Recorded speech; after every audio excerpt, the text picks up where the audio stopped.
Okay, what's going on YouTube? And today we're gonna discuss the update to Pokemon Go's remote raid. So we knew this was coming. Remote raids are getting nerfed. So I'm gonna go over some of the details and then give my thoughts on it. I know Twitter right now is in an uproar. There's a lot of people just very upset. And then I'll give you guys my thoughts. Anyways, so starting when April 6th at 11 a.m., they're gonna rebalance the game, which we all knew this was coming. And then the price of Remote Raid Pass 3 pack will increase to 525 coins. Kind of random, 525 and then 195. Why not just do 600 and 200 or 200 and 500? I don't know, it's weird. But yeah, you can see right now it costs 300 to 100, so almost double. And then remote raid participation limits. Trainers will be able to participate in a maximum of 5 remote raids per day. The maximum may change and increase for special events. So I knew they were gonna do that. That was something that I predicted. Like during Go Fest or during like a special raid weekend. Probably during the raid days, they're gonna up the amount of remote raids. But again, the double price. That's bad. That's a lot of money. Like 500, like basically 200 coins per remote raid. This sucks. Anyway, remote raid pass will be included in the pool of potential rewards for research breakthrough. Okay, but we'll have to wait and see how common that is. Remote raid pass earned via research breakthrough will be subject to the 3 pass limit. That's irrelevant. Okay, so they will receive a battle pass instead. Okay, that doesn't matter. So Candy XL. Trainers who participate in 5-star raids in person will earn more Candy XL than before, which that should have been a thing forever. I don't know why. I guess they're using it now to, I guess, calm people down and incentivize us to play in person. Okay, since their introduction in 2020, remote raid passes have come to dominate the experience of playing Pokemon Go in a way we never intended. Rewarding trainers with additional Candy XL and adding other new features are 2 ways hope to further incentivize playing Pokemon Go in person with your friends and family. Okay, now we'll talk about my thoughts. I do agree with a lot of the stuff that Niantic is doing. I know people are going to probably be mad at me, but it's just the truth. Like, things I've seen in the like so many, when remote raiding first came out back in 2020, I was shocked that Niantic actually went through with it, because I'm like, I remember one of my close friends, I've known him for years, his name's Los, he told me he's kind of like spoofing, and in a way he's right. Like, before, like, there's so many players that I see on Twitter who, like, before remote raiding, they didn't really raid that much, and now they're doing, like, every single raid hour all over the world. Which I think that's not what Niantic intended. They didn't intend people to be like doing all these remote raids. Which when remote raiding came out, I'm not gonna sit here and say that I didn't abuse it. I definitely did, because like that's what I started doing when remote raiding came out. I was like, okay, I've been uploading videos on YouTube, and I'm like, okay, now I can actually raid with people who watch my videos. So I really appreciate it. So I was like, and then helped me grow, because I grew a lot of friendships raiding with these people. So remote raiding was great in that sense. But yeah, I think, like, I know there's one guy he's on my friend list. He got like 12 Hundo Cartanas because he was just raiding so much. And I was just like, I only have one. Because I do rate remote raid, but I don't do that much. And I think Niantic never really intended people to be able to get like an infinite amount of candies and XL candies like that. Even though, yeah, the benefit is Niantic is they're making money off of it, but yeah, kind of like, yeah, seeing people with full teams of that, like in the old days before remote raiding, like I used to, like I'll show you guys my team here. Like I used to raid in person, just me and my former partner and her son. We used to just trio all the raid bosses. We didn't really need anyone. We would just go out in my car and we would just drive and we would pineapple all the legendaries. Like for example, I had a full team of Dialga, and these aren't even hundos. If you look at them, like this is a 96, this is a 96. These are all just Pokemon I caught like around March 10th, March 9th, March 2nd. So you can see this. This is just, you know, I would just pineapple the legendaries. And that's how I would make my teams of like all my top Pokemon. And then we also had another friend, shout out to him, Jammer. So it was like us 5, but we all had like the top attackers, and we didn't, so us 5, we could beat any legendary. Lugia didn't matter. So yeah, I think Niantic never intended that. What I think they should have done, if they could go back in time, is they should have implemented the limit right from the beginning, instead of people doing thousands. I don't know the number, but I've seen some people do like 100 raids a day, even more. It's ridiculous, some of the stuff. And again, Niantic's 3 like main values are they want people to explore, exercise and being social. And yeah, remote raiding, it does not promote being social, does not promote exercise, does not promote exploration. So they kind of had to nerf it.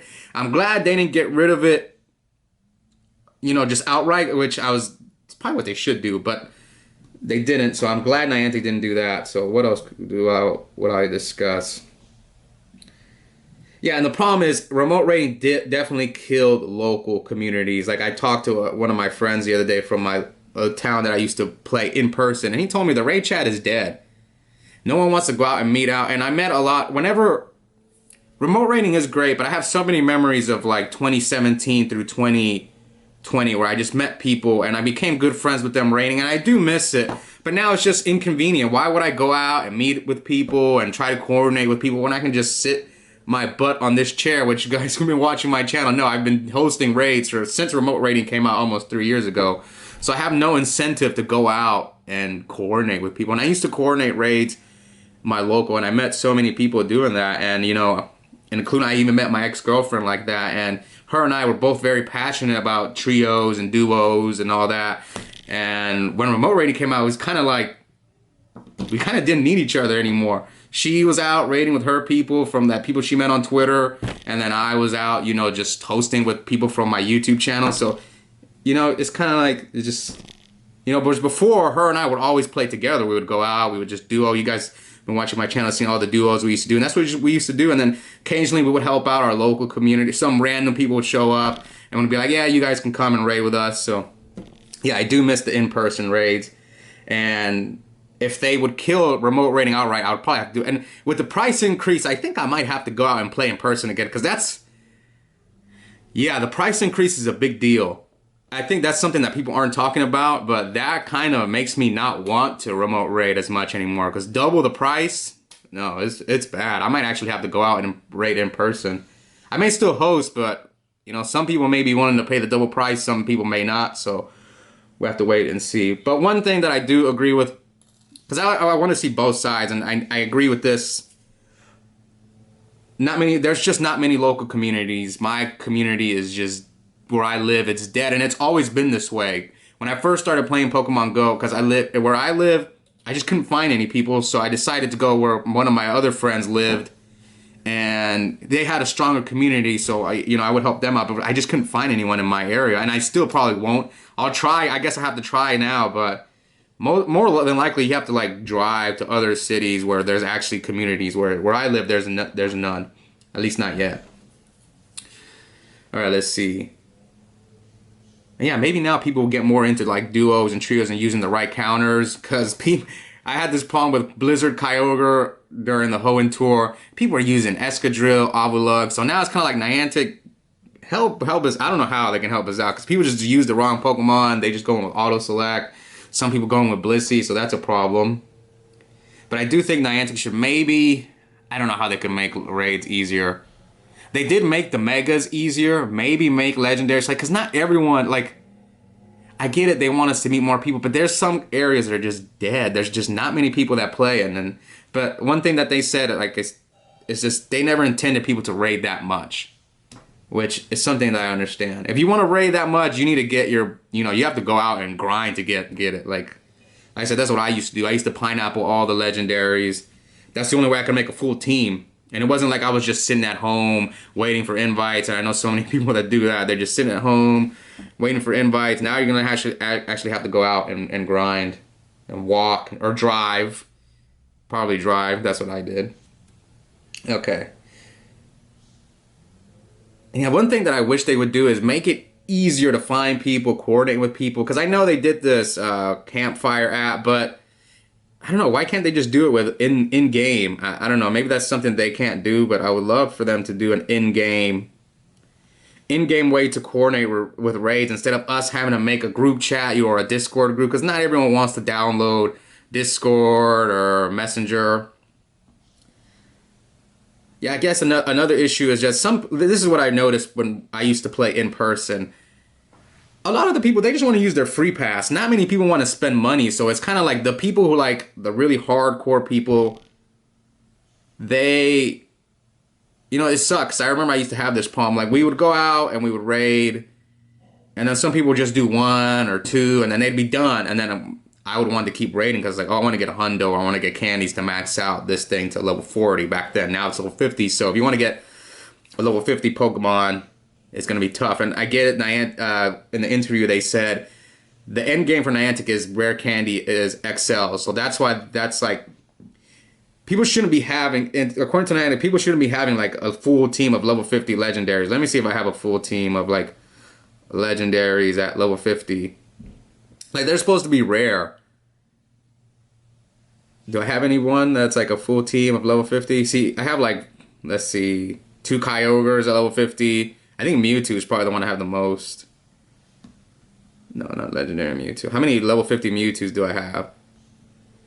Let's see, 1, 2, 3, 4. I have 4, or almost 5. Yeah, almost 5. So yeah, I get it. Would this have been possible without remote raiding? It would have taken a lot of work. Because like I remember whenever I used to play, before remote raiding, I remember one time I went to downtown Dallas and I raided pretty much all day. And I did about, how many hours did we raid that time? Maybe like 50 raids, or Rayquaza, which Rayquaza is easier to take down because it's double weak to ice. So, and we did like 50. Now in the 12, how many raids could you do with remote raiding? And like now it's just so I understand Niantic's thing there, but like I said, people need to calm down. You gotta adapt. You know, if you want to keep raiding, you're gonna have to go out there and find people, build your own local communities. That's it. And you know, I'm gonna try to make mine. It's gonna be hard, but yeah, this double price increase is something that I don't know if I want to pay that much. It's gonna change the way, like, it's gonna change the way I do things on my channel from now on as well when it comes to hosting. Because yeah, maybe I might not host as much if I'm gonna have to. I don't mind hosting, but how many people are gonna be willing to pay the double the price? I don't think many people will be. Some people might, but yeah, double the price. Niantic really wants to nerf remote rating, so shout out to them. But yeah, I'm not too upset about it because I'll adapt. I'm still gonna play Pokemon Go. I'm still gonna raid.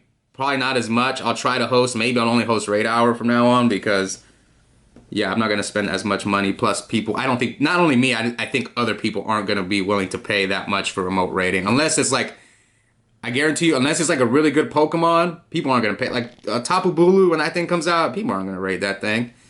So, yeah, anyways, I hope you guys enjoyed this. Let me know your thoughts below on how you feel about this nerf to a remote raiding. I think I talked about everything. Yeah, those are just my thoughts. I think I'm not too upset about it. I'm still going to play. I'll adapt and see what I can do. And hopefully more people do duos and trios, try to build up their Pokemon so that they can beat the raids with less people, but we'll see. Anyways, I hope you guys enjoyed this video, and I'll see you next time. Bye.